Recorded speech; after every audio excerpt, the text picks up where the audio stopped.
Thank you for joining us tonight, and welcome to the Northwest Consumer Law Center webinar series, How to Survive the Financial Impacts of COVID-19. Today's webinar is Your Mortgage and COVID-19, an update on foreclosure moratoriums, payment deferrals, and more. My name is Amanda Martin, and I'm the Executive Director of the Northwest Consumer Law Center. Today we have Northwest Consumer Law Center Board Member Melissa Huelsman with us, who will be discussing what options are available for homeowners who are financially struggling due to the current public health crisis. If you have questions during the presentation, please enter those in the chat box on your right. Melissa will be answering questions after her presentation. This session is being recorded and will be available on our website tomorrow. Attending this webinar does not create an attorney-client relationship. This presentation provides legal information and is not a substitute for individualized legal advice. If you are seeking legal assistance, we recommend that you contact the Northwest Consumer Law Center after this webinar. We will be providing our contact information at the end of this session. And with that, I'll hand it over to Melissa.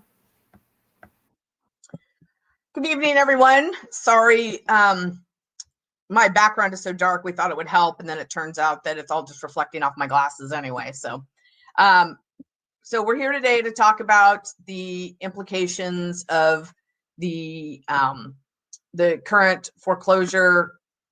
The potential for foreclosure problems in the future resulting from the coronavirus. I want to do one thing before we get started. Yeah. Amanda, are you there?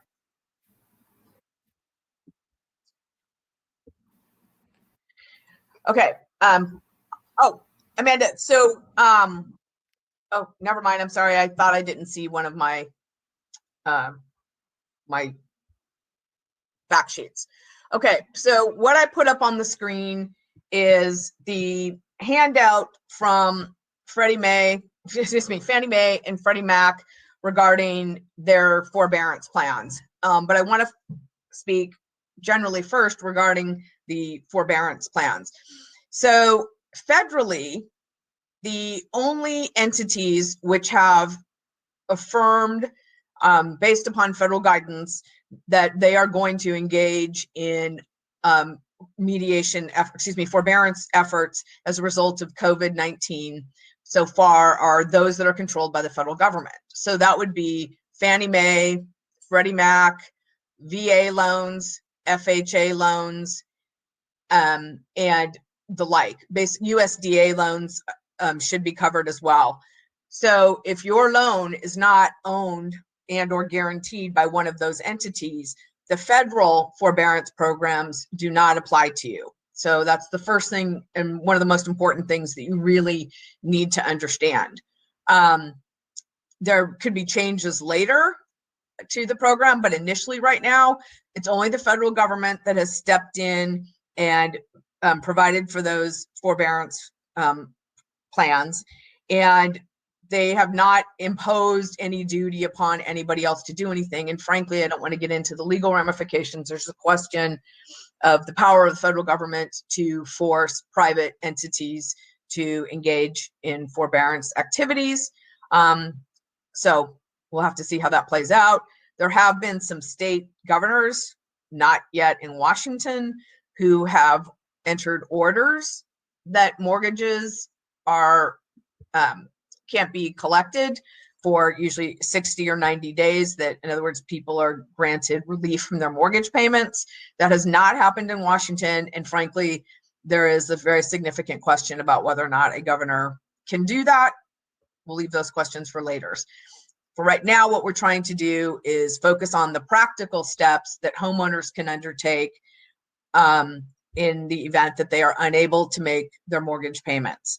And I assume that a good number of the people who are on here are also providers, housing counselors, and the like. And so I'm going to talk a little bit as if we can only, to both essentially individuals and housing counselors and people in the housing world generally.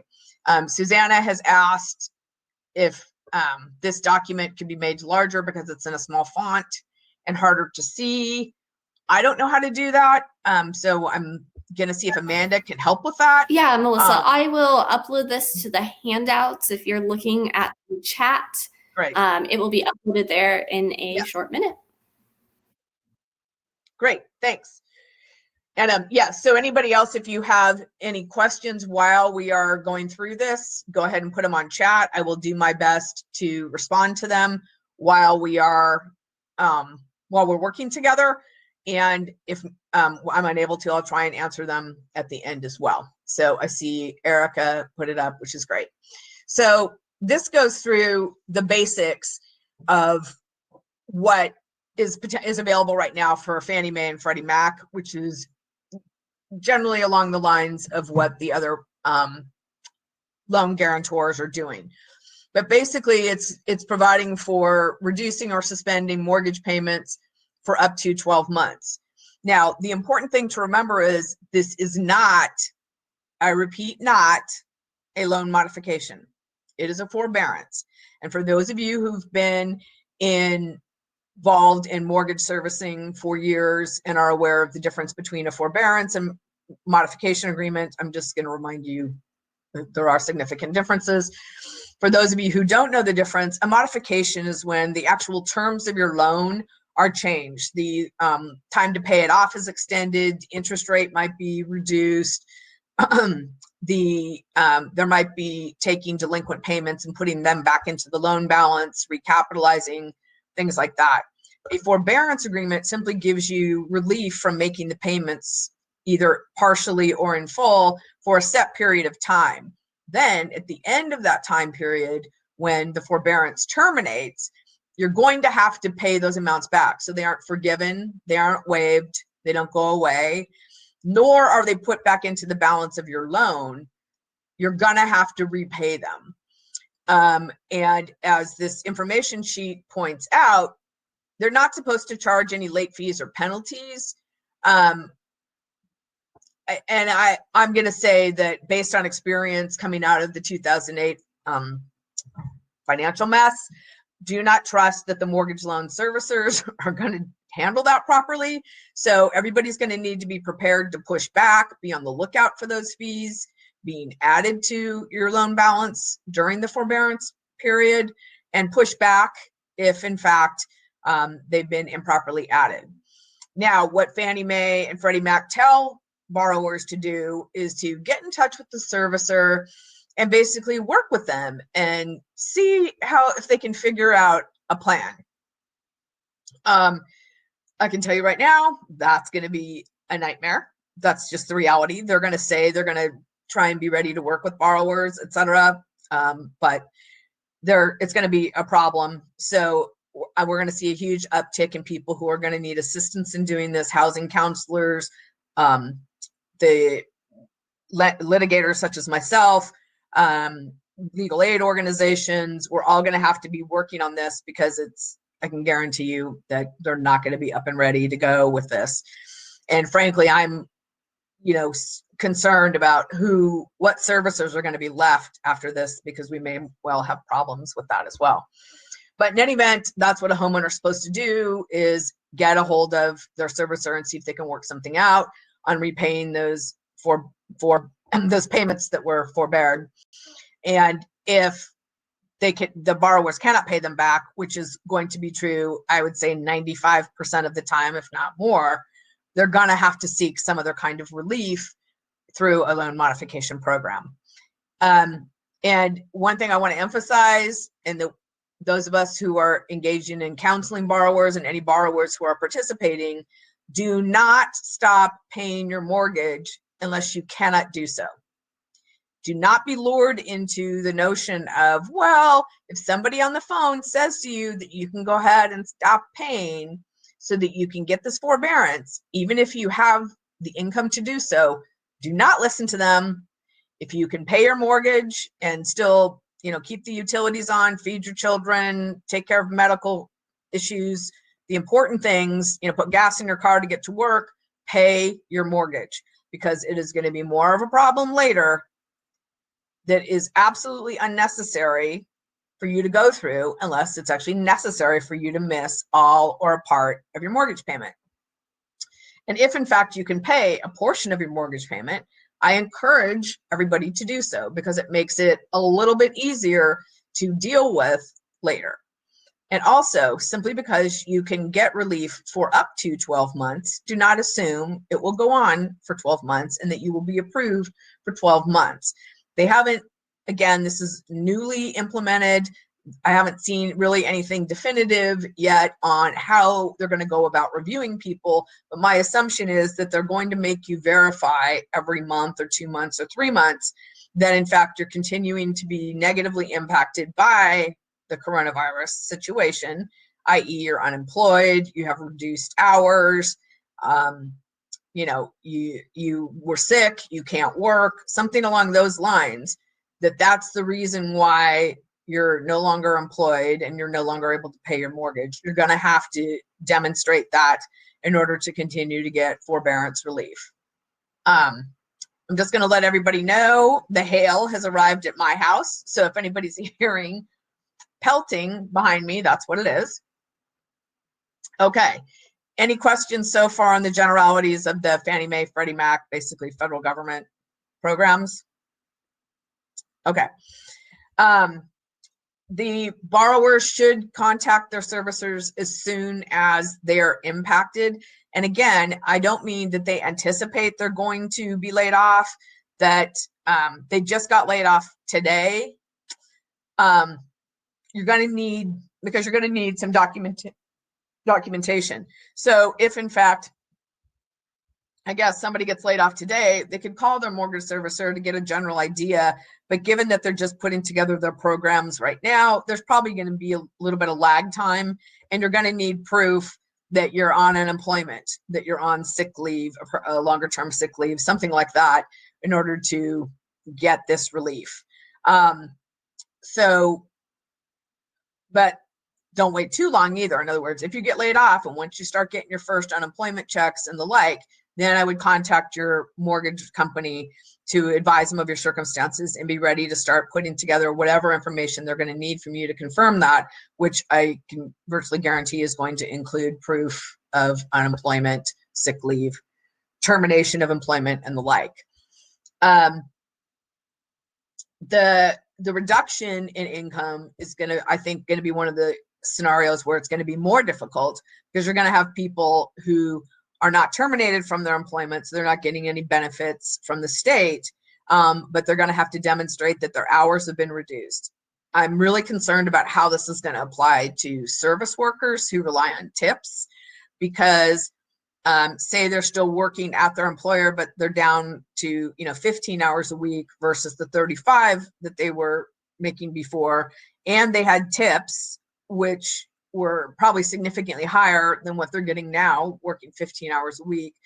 Those people, I think, are going to have a harder time documenting all of the drop in their income. In other words, they'll be able to demonstrate that their paycheck is significantly reduced, but you're going to have further questions about the tips. And I think they're just going to have to do the best they can, looking at what they've reported previously to the IRS, and trying to give an estimation of whatever tips they're getting now. I am encouraging people to reach out to housing counselors, get some help on the front end of this from people that generally have experience in this area. I think, again, a lot of us, and again, housing counselors and the like who are on this call are going to be right there with me, and we're all going to be fumbling through this a little bit ourselves, trying to figure it out as we get experience with whatever various servicers are going to do or are not going to do. But I just want to emphasize again, it's a forbearance. It's not a loan modification.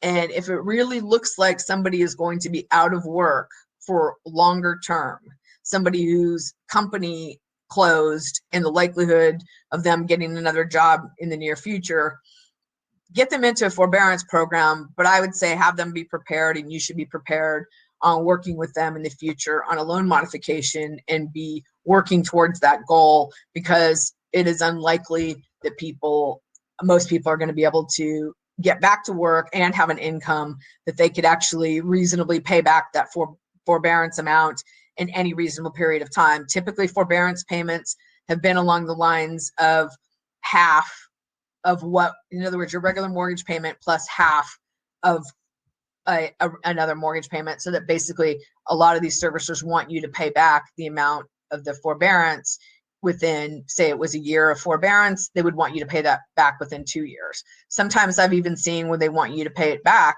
in 1 year, meaning you're going to have to double up on payments for a year.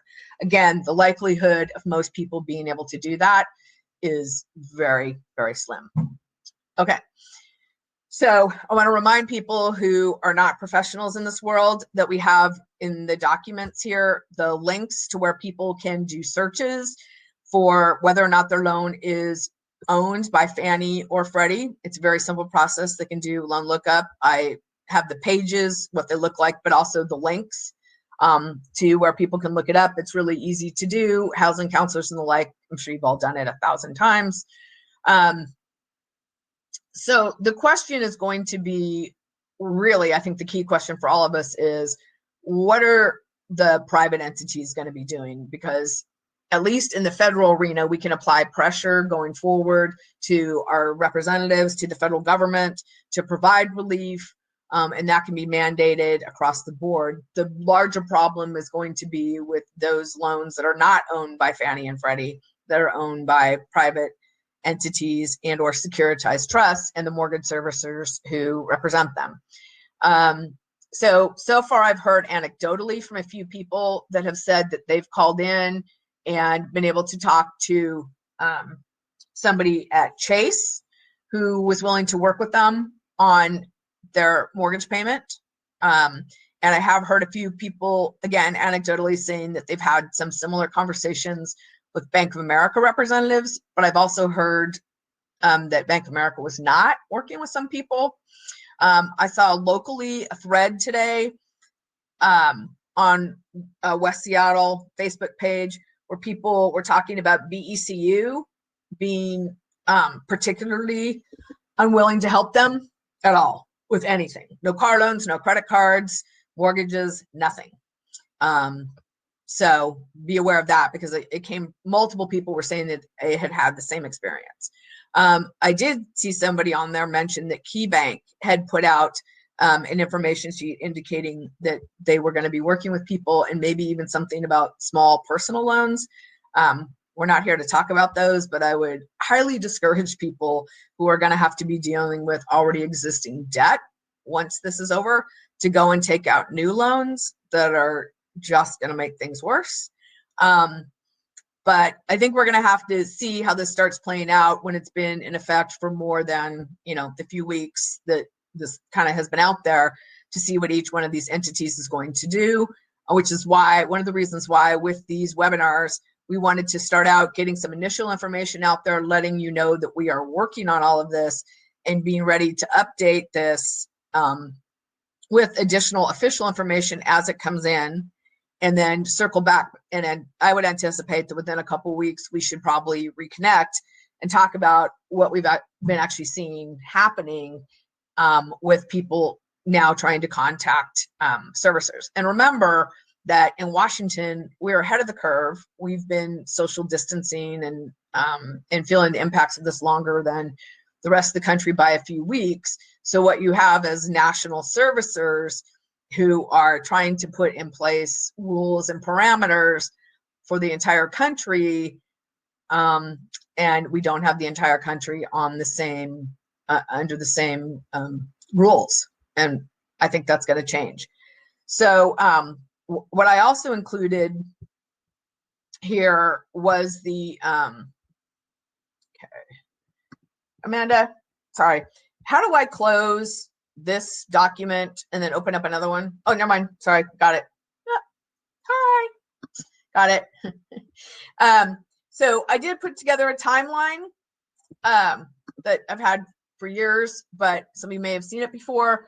But this is a sort of detailed breakdown of foreclosure. Now, foreclosures, I don't think are going to be happening quickly.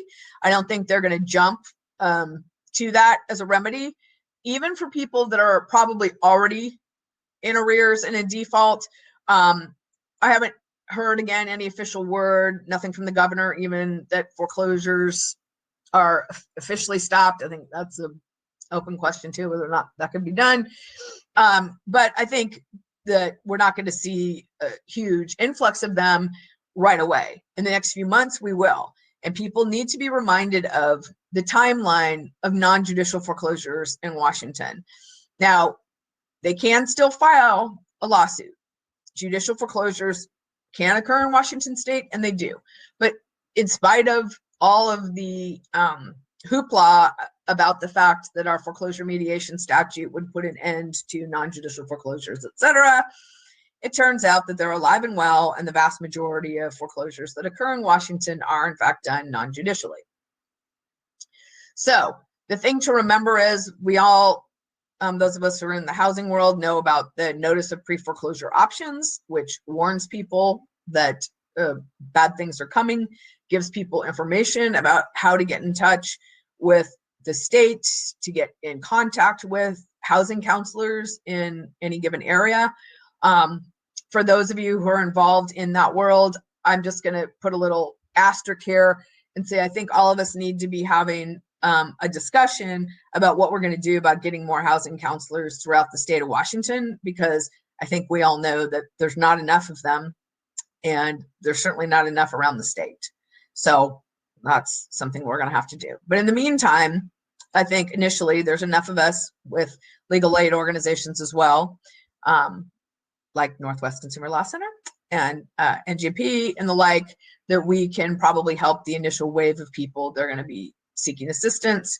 And I think use of the NOPFO to ask for an in-person meeting to discuss the financial options available to homeowners is would be put to really good use at this time, because we are talking about forbearance agreements being the initial thing that these lenders and servicers are going to be looking at, because they're going to follow what Fannie and Freddie are doing. That's just the reality.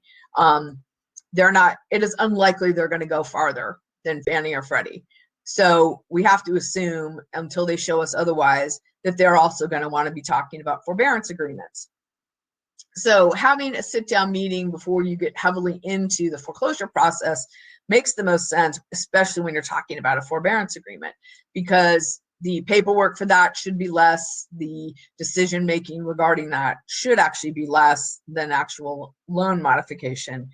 Being cognizant, though, that when you're sitting down and having those conversations, that you may have to revisit and talk about a loan modification.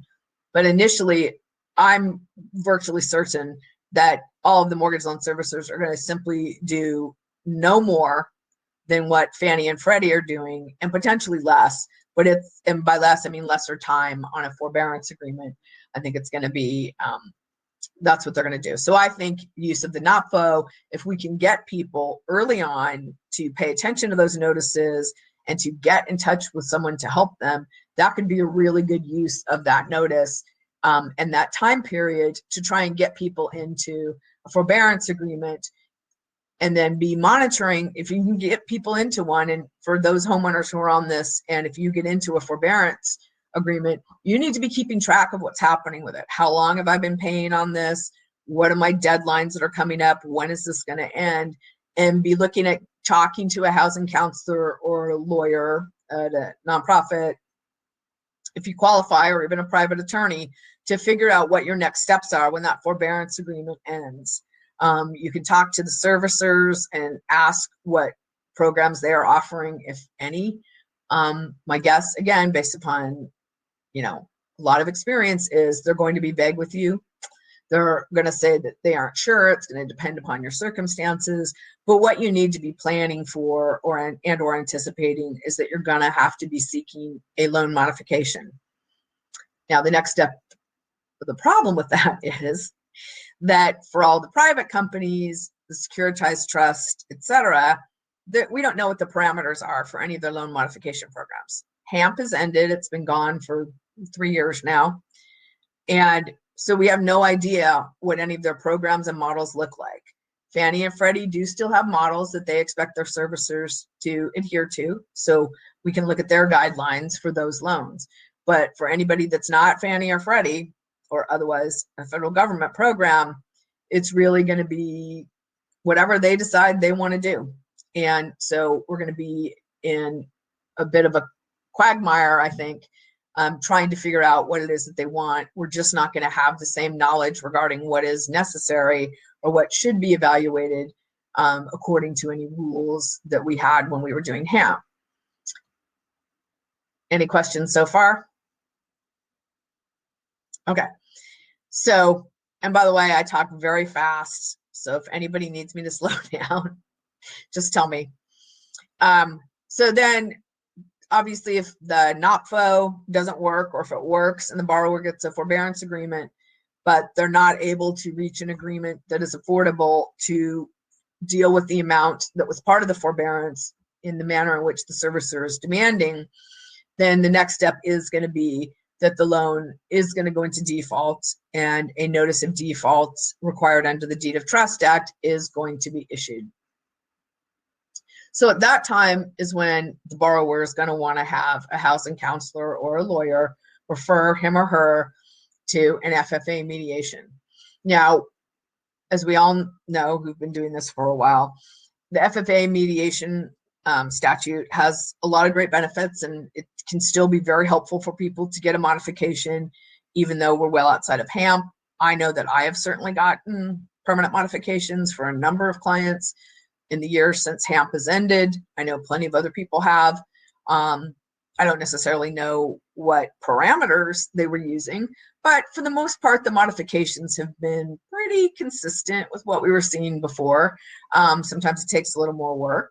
So those are not ruled out simply because we don't have HAMP anymore, or because the borrower is in a forbearance. It just really just means that the borrower's defaulted, that they owe however much was part of the forbearance, and it needs to be dealt with a modification.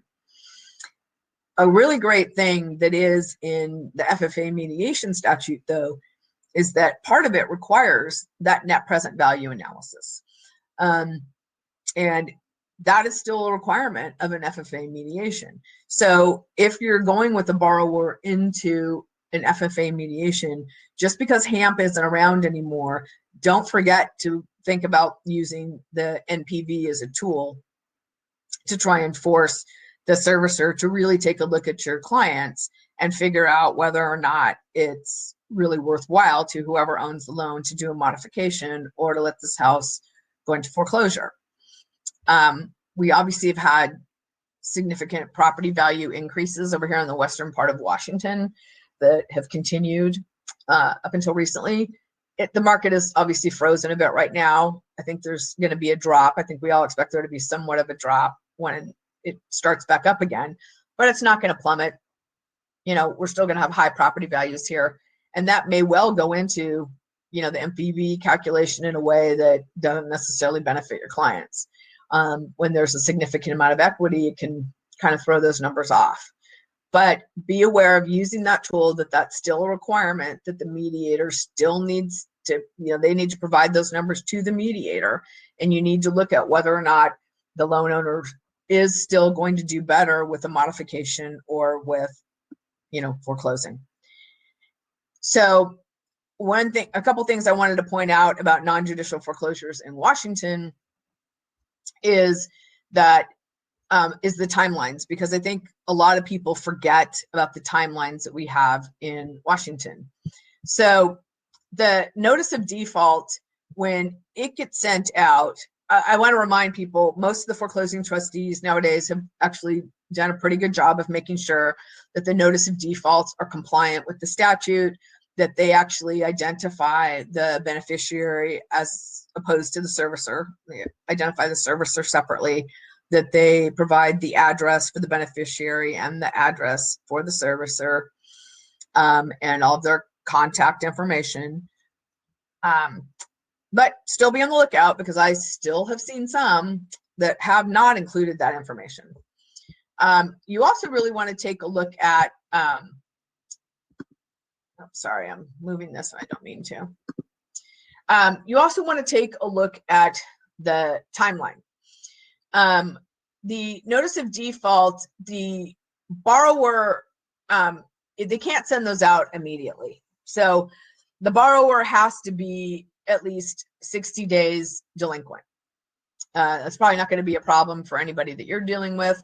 But again, be on the lookout for that. I actually think we're going to see a sizable but not overwhelming percentage of people that are a little anxious to jump the gun on foreclosures. They're going to be thinking of high property values and thinking, oh, we can just, get this thing done and get this thing unloaded.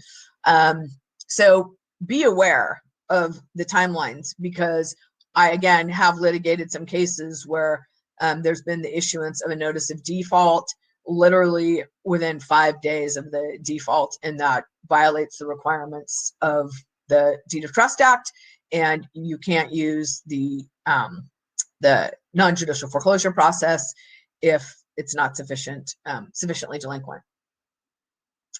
The borrower has 30 days from the issuance of the notice of default to cure the default before the for the next step in the foreclosure process. Excuse me. The notice of default is not a public document. So that means that it's an opportunity to work with your servicer and or loan owner, if that's the case, to try and get the situation resolved, and without it becoming public, not showing up on your credit reports. Remind me, I'll talk about credit reports at the end real quick. So that's when a referral to an FFA mediation can take place, is upon the issuance of that notice of default. And you have up until, so the next, I'll say this, the next document that gets issued is the notice of trustee sale. That's the one that's public. It gets recorded. The date of the sale is set.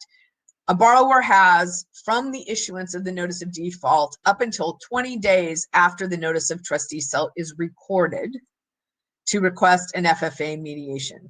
So what that means is, if a borrower has not gotten the referral for mediation within the 30 days, but the notice of trustee sale has not been issued at all, they can do it. And sometimes there's a significant lag time. But if in fact the notice of trustee sale has already been issued, you really need to check and see whether or not what the date it was recorded, and count 20 days from that. And during that window, a referral to FFA mediation can still occur. Remember the requirements. One thing that has changed since a lot of us were doing these in the last few years is now the trustee is required to send the borrower a copy of the beneficiary declaration when they send the notice of default. And I think I forgot to put this in the timeline, so I apologize. I'll update that. So that's actually nice, because then we can actually see who they are contending is the loan owner and who's the servicer at that time, and getting a better idea of who's contending that they have possession of the note. And so that's good. Normally you wouldn't otherwise see that, except when you get into an FFA mediation. You're just kind of relying on the trustee who's filling out the forms that they supposedly have proof that the beneficiary is in fact the note holder. The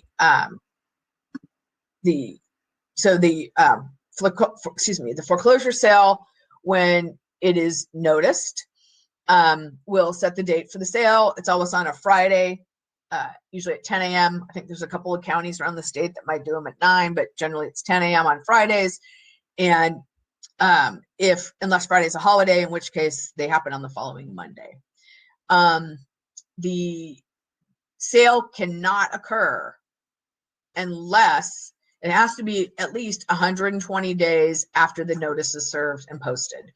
So that means when the borrower gets the notice of trustee's sale, the sale date has to be for a residence, which is what we're talking about, at least 120 days after the notice is served and posted.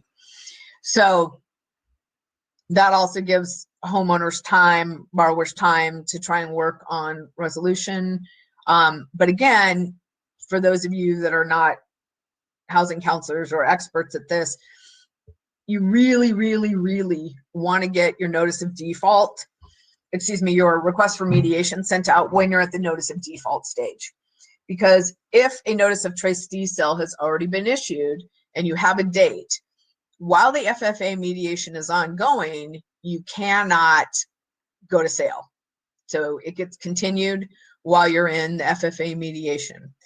But they can continue that sale for up to 120 days. So what that means is you can be in mediation, working on trying to get a resolution. They're continuing the sale, and then you get towards the end of the mediation and you're getting denied a modification for whatever reason, and you're only a week away from the sale date because they've been continuing it. It doesn't give you very much time to try and do anything else to stop the sale. So your best bet is to get into mediation before a sale date has been set, so that even if you fall out of mediation and they don't modify your loan, you don't have a sale date set yet. So then you at least have that time for them to set a sale date, and you've got that additional time to try and work something out. And I will say again, just as before when we were in the middle of kind of the big mess, I have had plenty of clients who have been denied modifications in an FFA mediation who have ultimately gotten them after the fact. So be persistent, keep asking, keep trying to get one, keep giving them whatever information they ask for, etc. But it's you just got to keep at it, because it can happen. Again, harder to know what the requirements are because we don't have HAMP, but keep at it. I had somebody who just got approved, and we've been trying for like 3 years. So it happens. If in fact you have to start a lawsuit in order to seek to enjoin the sale, beware of deadlines. You really would need to see a lawyer, I would say, no less than 3 or 4 weeks before the sale, to give that lawyer plenty of time so they don't have to rush. In an emergency, you need to see a lawyer at least a week and a half before the sale, because documents have to be created, served, a hearing set. So whatever you do, do not wait until the last minute. But even if you think that you still have claims related to improper treatment in the mediation or loan modification or forbearance process or violations of state law because of problems with the foreclosure, even if your house goes to sale, so long as it is an owner occupied residence, you can still sue for any of those wrongs, but you probably only have 2 years to do it. And I say probably because there's some questions about the law. It's a bit in flux on some of these issues about how it's interpreted. Is an open question of whether or not you could seek to get the house back under some of the language in the statutes. You cannot, but the courts have not definitively answered that question. It would depend upon the circumstances, and there would have to be something, I would say, unusual about it that would get you to that. But in any event, if you really think you're going to have to start litigation related to it, you really need to see an experienced lawyer.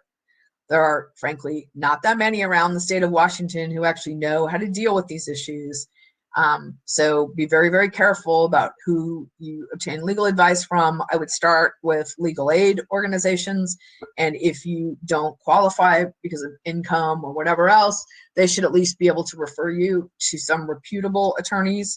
On the subject of reputable and disreputable attorneys, do not take legal advice from anybody who is not licensed in Washington state. In the case of anybody in any other states, only take legal advice from a lawyer who is licensed to practice law in your state. Do not take legal advice from somebody, who's, number one, not licensed as a lawyer.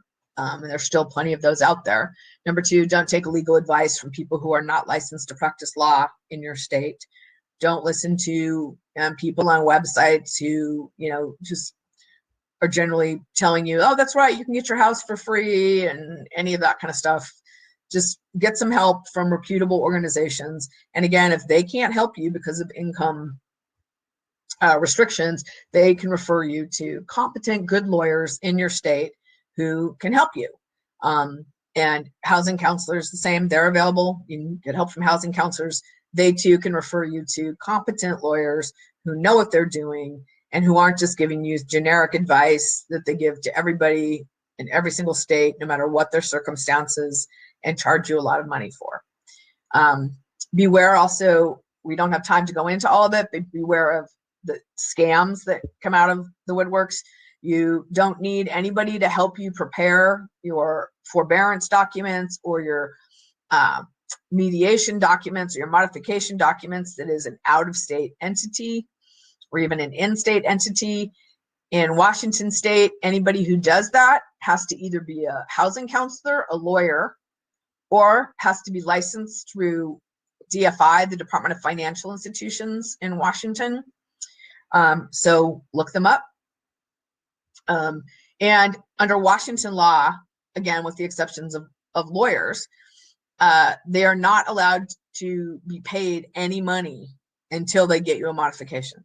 So again, you can speak to housing counselors, you can speak to lawyers, there's no restrictions on them. But for any of these companies that are out there promising to help you get a modification or whatever else, they can't receive 1 cent from you unless they're licensed, unless they get you a modification and they're licensed by the state. And people in different states need to check out what the rules are in their individual states. And frankly, if your state doesn't have a law like that, get your state representatives to pass a law because it's a good one. Also be aware of these people saying, we'll buy your home for cash. Inevitably, that is going to be substantially less than what your house is worth.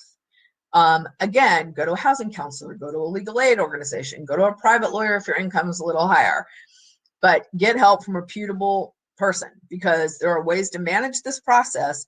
And even if you're not going to be able to save your home, you need to go through it with somebody who's knowledgeable, who's advocating for you to help you maximize the time that you need to stay in the property, to move out on your schedule, and to help you maximize receiving the most dollars you can for your house.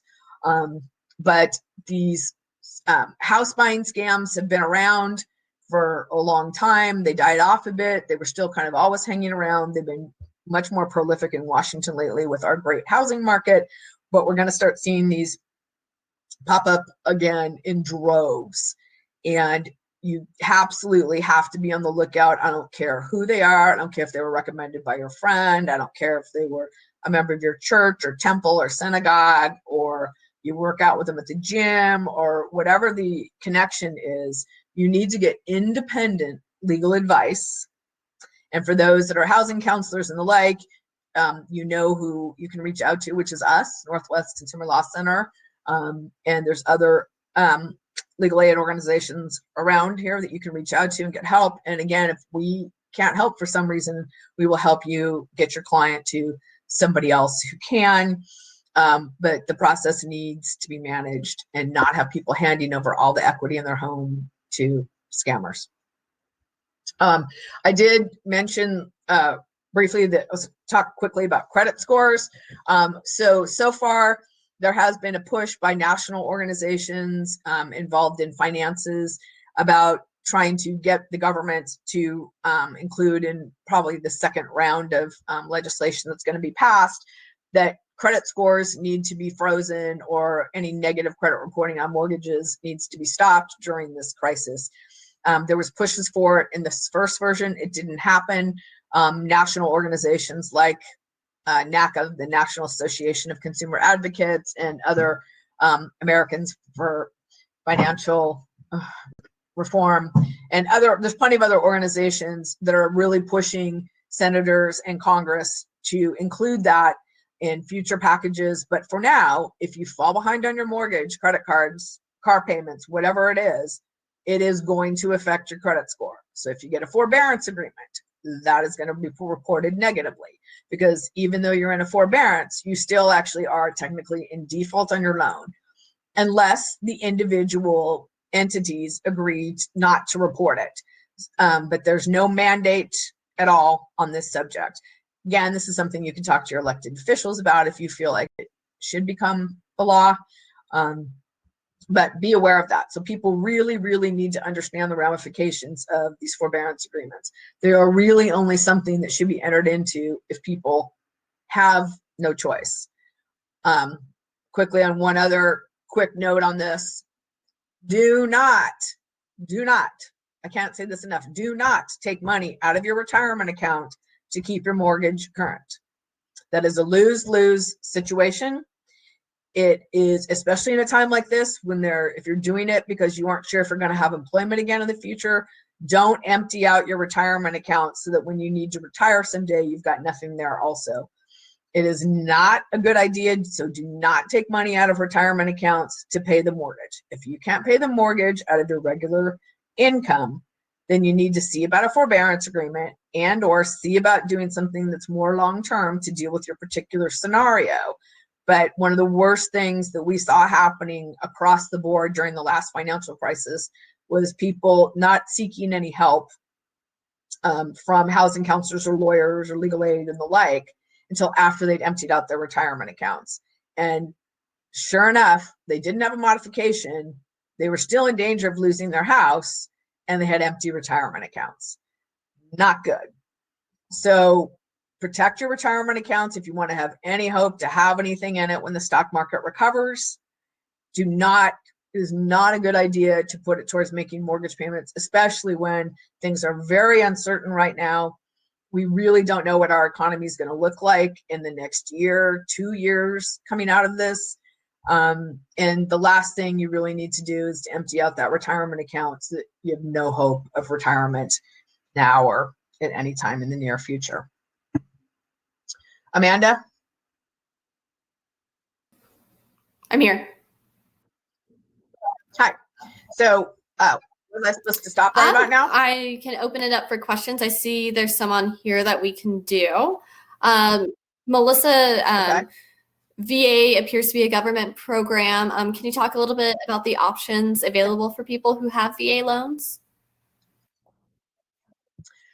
So I had a hard time finding anything specific on those.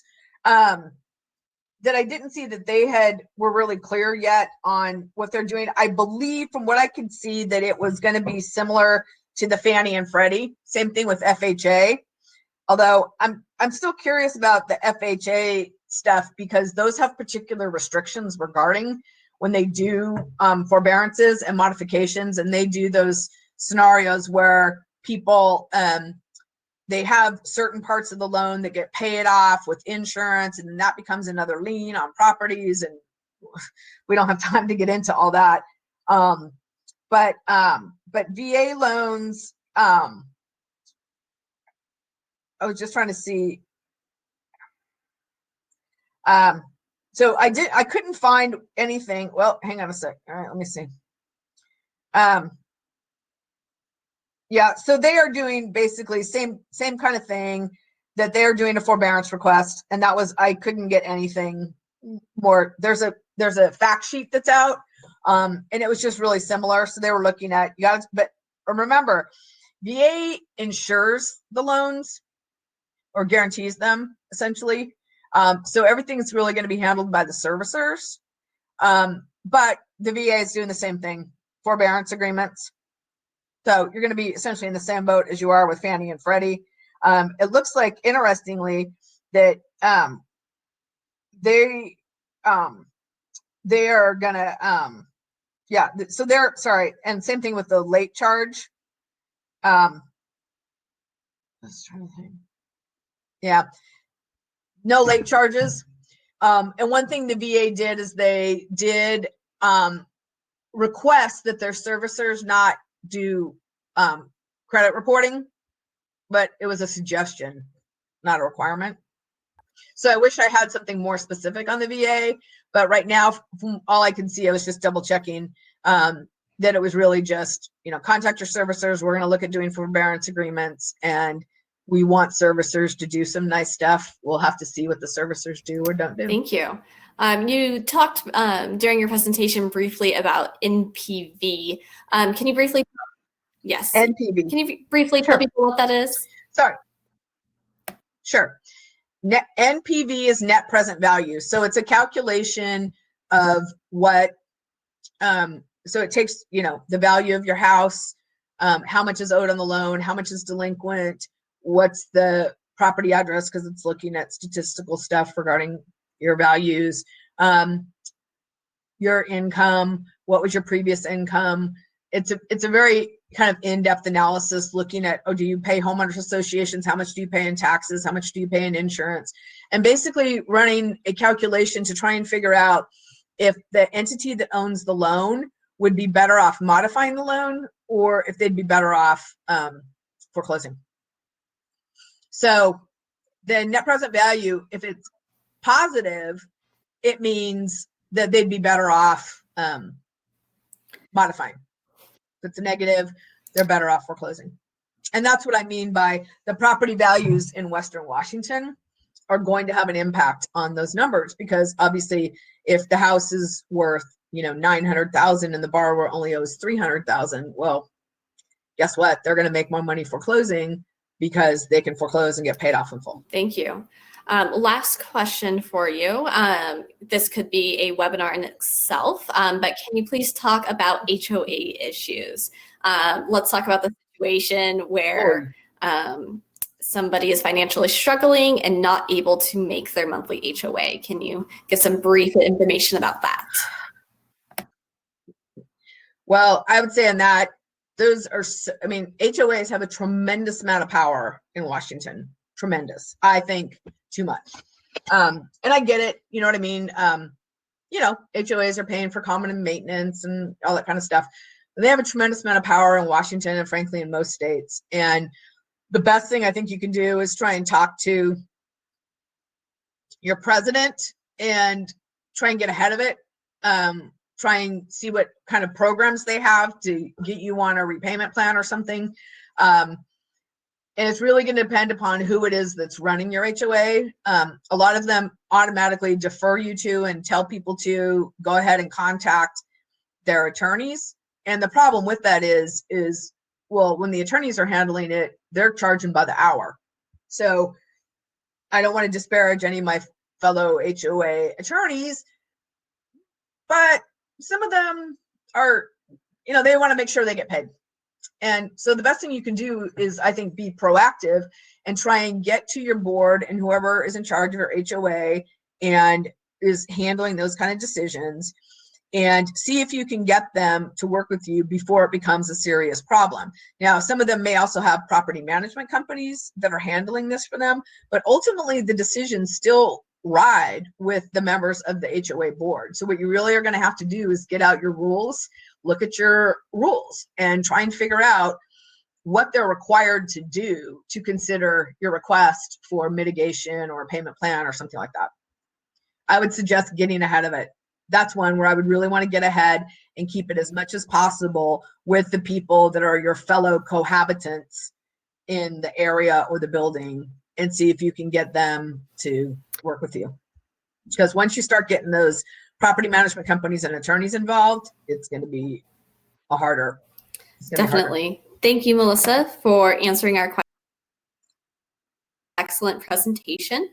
Please join us for the other sessions in the Northwest Consumer Law Center webinar series, How to Survive the Financial Impacts of COVID-19, taking place every day this week starting at 6 p.m.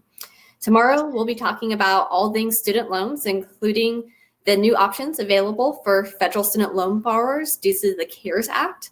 Later this week, we'll be talking about debt collection, how to deal with consumer debt, and bankruptcy. You can sign up online at nwclc.org/COVID-19. And if you are seeking assistance for a consumer legal matter, you are welcome to contact the Northwest Consumer Law Center to apply for help. We are able to assist those of low and moderate incomes in Washington State. You can apply online on our website at nwclc.org/get-help or by phone at 206-805-1722. There are also a lot of great questions today. I know we weren't able to get to them all, so you can feel free to follow up with us at admin@nwclc.org. To support our work, you can make a contribution online at nwclc.org. Thank you everyone for joining us today, and take care.